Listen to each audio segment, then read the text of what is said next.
Okay, so today I'll be recapping the second issue of Robert Kirkman's The Walking Dead, which was printed on November the 12th, 2003.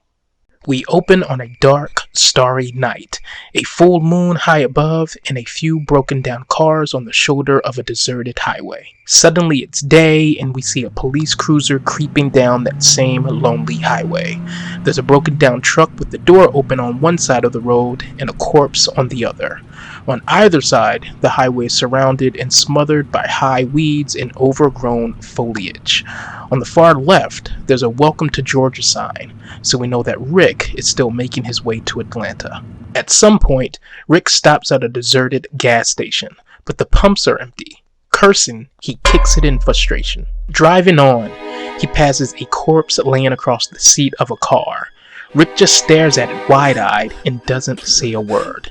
Unlike some of the other corpses we've seen in the past, this one is unmoving and doesn't seem to be alive, so I'm assuming he or she died in some way other than a zombie attack.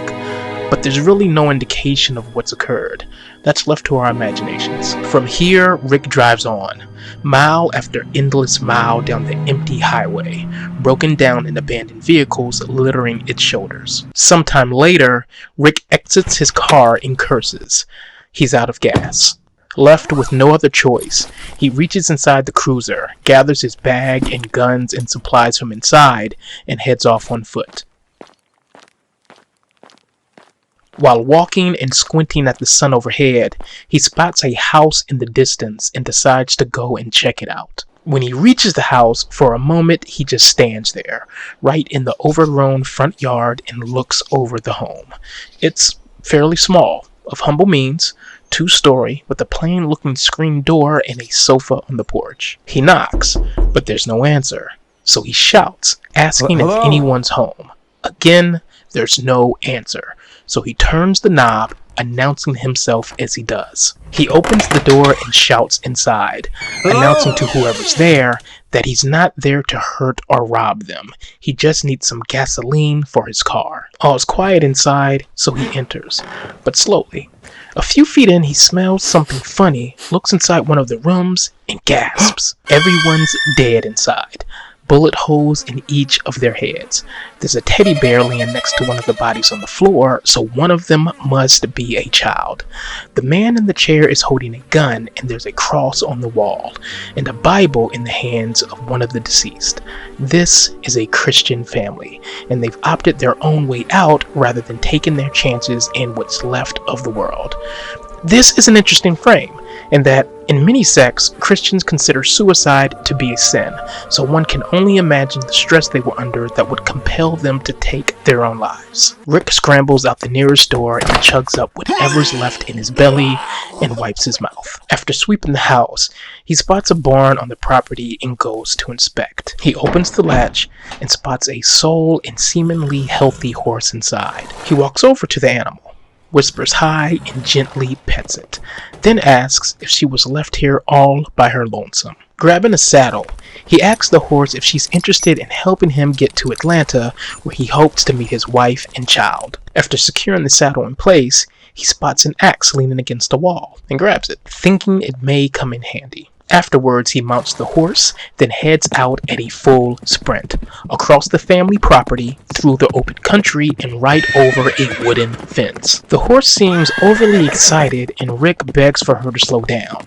fearing that she'll exhaust herself before they even make it a quarter of the way. And eventually she does.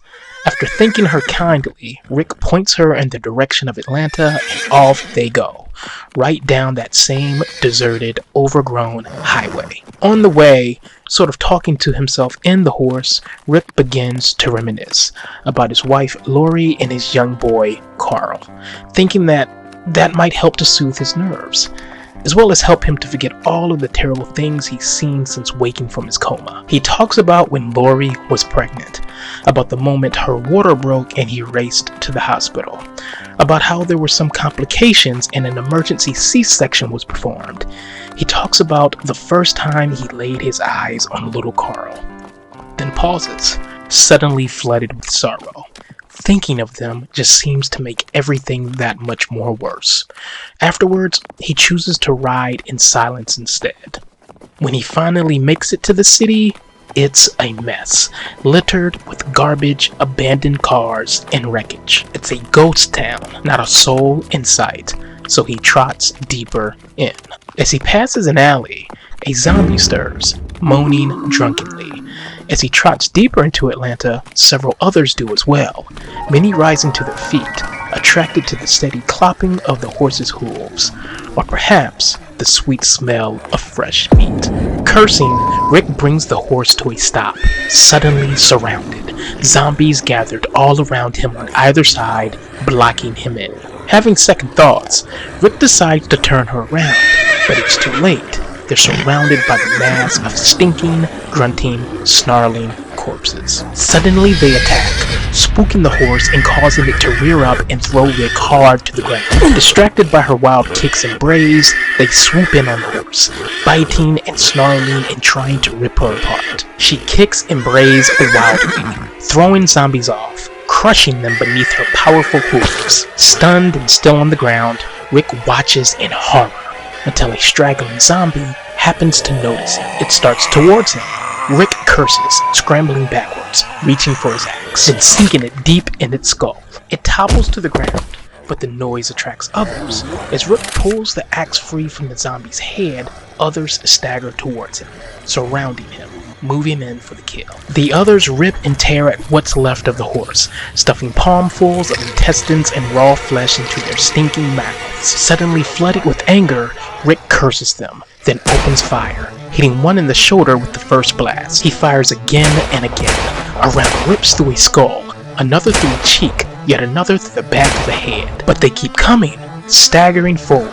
In desperation, Rick sinks his axe through the neck of a zombie just before it reaches him, then takes off down an alley. A hand grabs him from behind and he screams, but it's not one of them. It's a man with a bald cap on. The man pushes Rick to the wall and says he'll help him escape the mass of zombies. Then he takes off, just like that, with Rick close behind.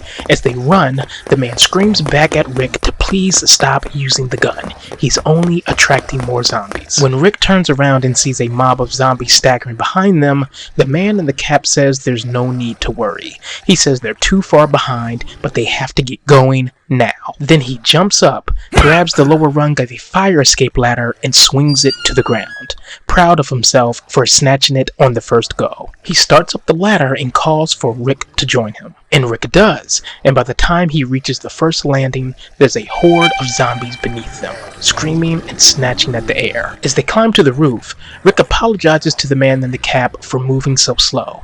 He says he's still in shock from seeing so many zombies in one place. The man in the cap says that that's nothing below. He said had Rick gone just 50 feet further, and he would have run into so many zombies that he never would have made it out alive. Rick is stunned, and all he can say is what? Instead of answering, the man in the cap sprints across the roof. Rick calls for him to wait just as he leaps off the other side. Shocked, Rick just stands there, like, nope. No way in hell. The man in the cap, now standing atop another roof directly adjacent Rick's, says he's going to have to jump. He says there's no other way. He tells Rick it'll be easy. He says afterwards they'll just use the fire escape of that building to hit the ground. And by then, the coast will be clear, because all of the zombies will still be waiting at the base of the old building. Rick thinks about it a little bit, curses, and gives it a go. He takes a deep breath, sprints across the roof, and leaps off the side. He lands hard, gripping the ledge on the other building, not fully clearing the jump. The man in the cap pulls him on the roof, saying he should have thrown his duffel bag across first. Rick's like, so now you tell me. The man in the cap says they have to hurry now and reach the base of the building before the zombies spread out again. He tells Rick to be ready to run once they hit the ground. The man in the cap also says that they are not in the clear yet. He says although their current building is close to the woods at the edge of the city, they'll have to run at least 1 block to get there. He says that each of the buildings along the way are still full of creatures, and if they manage to get themselves surrounded, they're dead. He says the one good thing is that the creatures are slow, so they should be able to outmaneuver any they come across. He warns Rick not to use his gun. He says if he does, the noise will attract a horde, and then they're done. Once they make it to the bottom of their building, the man in the cap tells Rick to follow him, and they take off. On their way, he tells Rick that he has to stay as far away from the creatures as possible. He says that if he's bitten by one of them, it's over. They empty into a deserted street. The woods are not far away now. The men take off down an alleyway. The man in the cap says heads up, just as Rick zips past a zombie. Shocked, Rick says he didn't even see it. The man in the cap tells Rick that he's going to have to be more aware if he expects to make it out in this new world. In fact, he's shocked that Rick has even made it this far. And he asks, "Where have you been for the past month? How have you been able to survive so long?" And Rick tells the truth. He's been in a coma. The man in the cap is shocked. And this is the first real indication of time that we've received regarding the zombie outbreak and how long it's been going on. It seems it's only been 1 month. As they plow ahead, running through the forest now, Rick tells the man in the cap that he's completely serious. He just woke from the hospital the previous day. Out of breath, Rick asks if they can take a break. The man in the cap says sure, but only for a moment. The men chat a bit now, and Rick is confused. He was under the impression that the cities were supposed to be safe zones. The man in the hat tells Rick that that's what they were supposed to be. He says the government planned to fortify the cities and encouraged people to take shelter there. But it didn't work. He says the government didn't truly understand the nature of their enemy, that the creatures actually ate people, so that by telling the masses to take shelter in the cities, they were actually putting the creatures' food source right in front of them, making it easy for them to get at. The man then asks Rick if he has any family in the city, and Rick collapses. He says his wife and his son. Rick breaks down. The man in the cap apologizes to him. He says he's sorry he had to hear the news this way. Choked by tears, Rick says that after he heard that the cities were safe zones, he just naturally assumed that his wife and son had tried to make it to his parents' home in Atlanta. The man in the cap offers Rick a hand. He tells him not to give up hope just yet. He's seen plenty of folks survive all sorts of dreadful situations.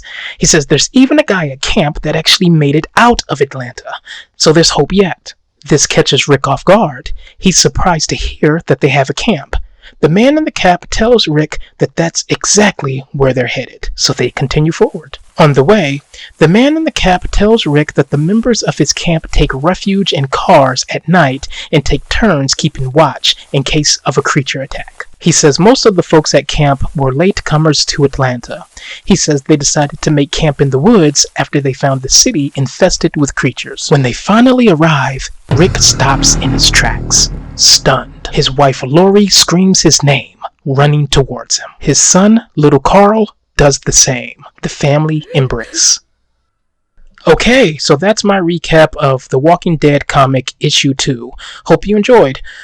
Please feel free to offer comments, any feedback. Let me know if you'd like me to recap issue 3.